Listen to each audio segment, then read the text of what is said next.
What is going on with Section 453? I know there's been a lot of confusion about what's going on, and I want to take a minute to clarify that for you.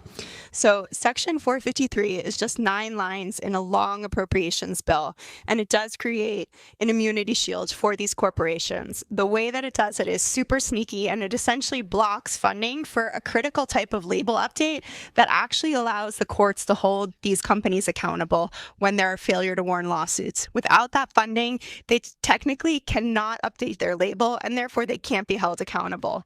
Now, this has not passed into law yet. What has happened is that it's been slipped into a House Appropriations bill, and that House Appropriations bill passed the Appropriations Committee earlier this week. There was an attempt to remove it with an amendment, but that attempt failed, and the vote to count the votes for that amendment was secret. So we don't know who exactly voted against it or who didn't, but we can probably assume that all of the Republicans voted against the amendment to remove Section 453, because that's what we're seeing is that a lot of times the votes on this do fall directly on partisan lines.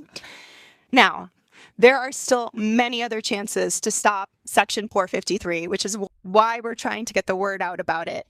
We still have potentially, now there's different rules on how these things can proceed, so we don't know exactly yet, but potentially we have a chance to stop it in the House Rules Committee and on the House floor. So that's 2 more chances in the House.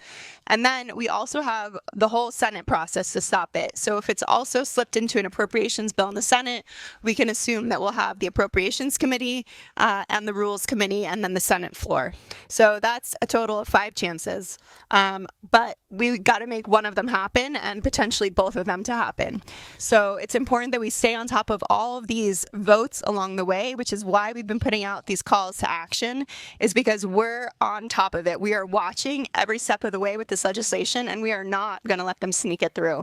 So I hope that's clear for everyone. If you have any questions about the process or the immunity provision, please drop them in the comments and I will take my time and answer all of them. All right. Hope you guys have a great day. We got this.